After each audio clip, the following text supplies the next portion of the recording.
Hello दोस्तों, आप सभी का स्वागत है एक बार फिर से आपके अपने यूट्यूब चैनल एनएम शिक्षा में। तो आज हम पढ़ने जा रहे हैं बीए प्रोग्राम के हिस्ट्री के मोस्ट इम्पॉर्टेंट टॉपिक, 6 सेमेस्टर की हिस्ट्री के मोस्ट इम्पॉर्टेंट टॉपिक शीत युद्ध के बारे में, और जो कि बहुत इजी कॉन्सेप्ट है और ये हर एक स्टूडेंट इस बारे में पढ़ता है, इस टॉपिक के बारे में पढ़ता है, बिकॉज़ ये कहीं ना कहीं हमारे स्कूल से ये कनेक्ट रहा है और बहुत इजी कॉन्सेप्ट है। तो हर कोई ये क्वेश्चन ऐसा क्वेश्चन है जो हर कोई अटेम्प्ट करता है अपने एग्ज़ाम में, चाहे उसे वो आता हो या ना आता हो। तो चलिए वीडियो को स्टार्ट करते हैं। शीत युद्ध का अर्थ, ठीक है।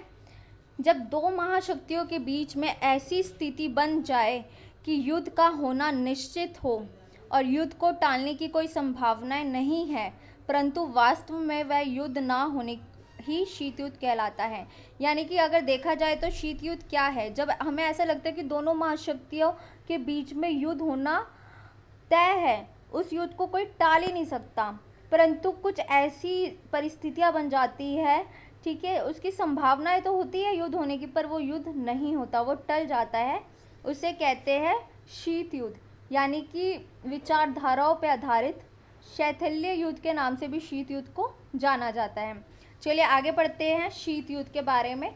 अगर शीत युद्ध को एक पंक्ति में परिभाषित किया जाए तो ऐसा युद्ध जिसमें दो महाशक्तियों के बीच तनाव, विचार तथा संघर्ष व विचारों की लड़ाई और कूटनीति युद्ध और युद्ध की आशंकाएं चरम सीमा पर हो, परंतु वह युद्ध एक शैथिल्य युद्ध में परिवर्तित हो जाए, तो वह शीत युद्ध कहलाता है। शीत युद्ध को शैथिल्य युद्ध के नाम से भी जाना जाता है, जैसे कि मैंने अभी आपको बताया।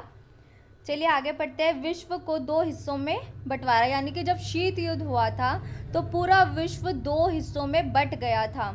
द्वितीय विश्व युद्ध की समाप्ति के बाद देखा जाए तो जो सेकेंड वर्ल्ड वॉर हुआ था, उसके बाद जो विश्व था वो दो हिस्सों में बंट गया था, यानी कि पश्चिमी ब्लॉक और पूर्वी ब्लॉक।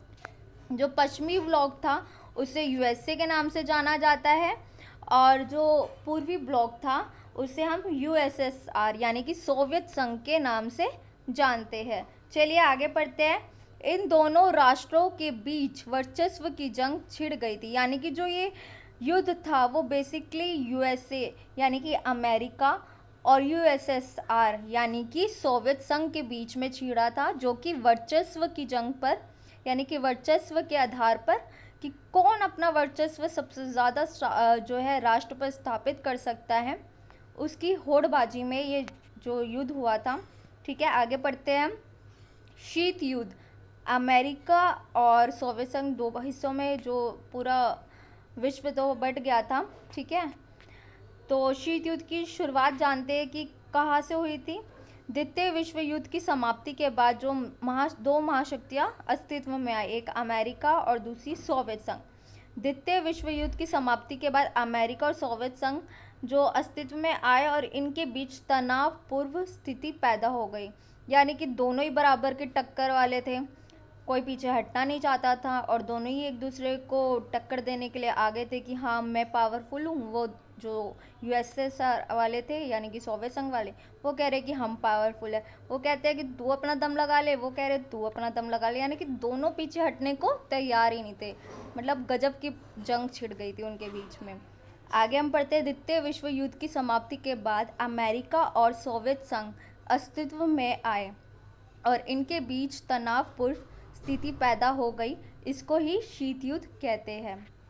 यह युद्ध दो विचारधाराओं के बीच की लड़ाई थी, यानी कि बेसिकली अगर देखा जाए तो जो ये युद्ध था वो विचारधाराओं पर आधारित था। जो अमेरिका था वो पूंजीवादी विचारधारा पर आधारित था। दूसरा अगर हम बात करें जो सोवियत संघ था वो साम्यवादी की विचारधारा से प्रभावित था। तो अपनी अपनी विचारधाराओं को जो दोनों देश ऊपर दिखा रहे थे, ऊंचा दिखा रहे थे, तो इसलिए जो जंग थी वो छिड़ गई थी।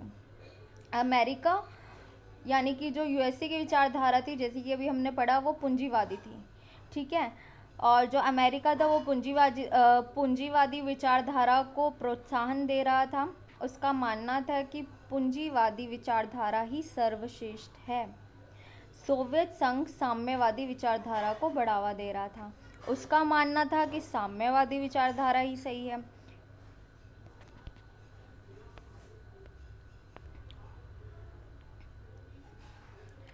सोवियत संघ जो था विचारधारा साम्यवादी से प्रभावित था।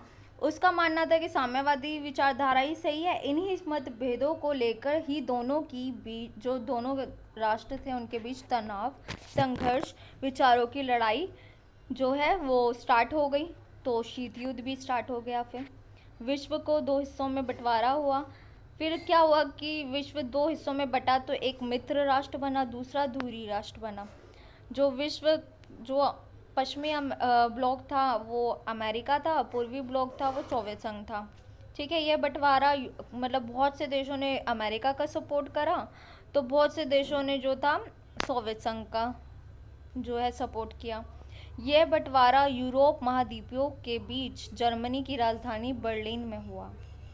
सुना होगा ना आपने बर्लिन की दीवार, तो कहीं ना कहीं वो भी कनेक्ट है इस जो है टॉपिक से। ठीक है, बर्लिन की दीवार 1961 बहुत ज़्यादा इंटरेस्टिंग टॉपिक है ये, बहुत ज़्यादा।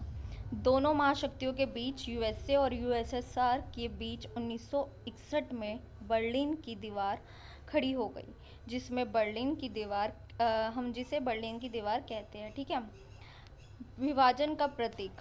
बर्लिन की दीवार जो थी वो विभाजन यानी कि बंटवारे का प्रतीक थी। आगे हम पढ़ते हैं शीत युद्ध का समय। जो शीत युद्ध का समय था वो 1945 से 1990 तक का माना जाता है। ठीक है, द्वितीय विश्व युद्ध के बाद लगभग 45 वर्षों तक अमेरिका सोवियत संघ के बीच में विनाशकारी युद्ध की संभावना बनी रही, लेकिन वास्तव में ये युद्ध कभी हुआ ही नहीं, केवल युद्ध की जो थी संभावना थी। ठीक है, और आगे हम पढ़े तो ये हथियारों की होड़ में भी ये जो था युद्ध शुरू हुआ कि किसके पास कितने ज़्यादा पावरफुल हथियार हैं। हथियारों की होड़, दोनों महाशक्तियाँ विनाशकारी हथियारों की जो थे उनको इकट्ठा करने लग गई और ज़्यादा से ज़्यादा देशों को अपने ब्लॉक में शामिल करने की चेतना करने लगी। विचारधाराओं की लड़ाई, दोनों महाशक्तियों में विचारधाराओं की लड़ाई शुरू हो गई। अमेरिका पूंजीवादी का समर्थन कर रहा था और सोवियत संघ जो था वो साम्यवादी विचारधारा को श्रेष्ठ बता रहा था, जिस कारण दोनों के बीच में विचारधारात्मक मतभेद उत्पन्न हुआ। तो ये फर्स्ट पार्ट है इस वीडियो का। सेकंड पार्ट भी मैं जल्दी से अपलोड कर दूंगी। ठीक है, तो आप वीडियो को देखिए, अच्छे से पढ़िए और समझिए। अगर कुछ समझ में नहीं आता तो प्लीज़ आप मुझे कमेंट करके बताइए।